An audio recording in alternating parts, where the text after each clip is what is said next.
நம்புறது தி art of பிலீஃப்னு இருக்கு இல்லம்மா, அது எல்லா ரிலிஜன்லயும் இருக்கு. நீ என்ன நம்புகிறாயோ அது நிச்சயம் நடக்கும். நம்ம ஊர்ல என்ன ப்ராப்ளம், பெண்கள் ஏன் கோல் செட் பண்றது இல்லைன்னா, அவங்கள சுத்தி இருக்கவங்க யாருமே கோல் செட் பண்றது இல்லை. ஸோ ஒரு கோலே இல்லாம நடக்கிறாங்க. இப்போ பெண்கள் முன்னேறுவதற்கு முதல் இம்பார்ட்டன்ட் திங் என்னன்னா, they need to set a goal. So do you see women setting goals today? Today, yes. In 2025, I see all the women, they are very clear in setting a goal. அதுக்கப்புறம் அவங்க ரெண்டு தான் control பண்றாங்க, direction and speed. எவ்வளவு வேகமாக செல்ல வேண்டும், எந்த திசையை நோக்கி நடக்க வேண்டும் என்பதில் அவர்கள் தெளிவாக இருப்பார்கள்.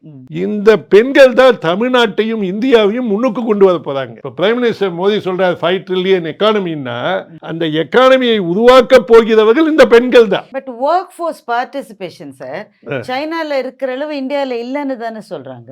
நீங்க சைனாவை கம்பேர் பண்ணும்போது இந்தியாவில் இல்லை என்பதை நான் ஒத்துக்கொள்கின்றேன்.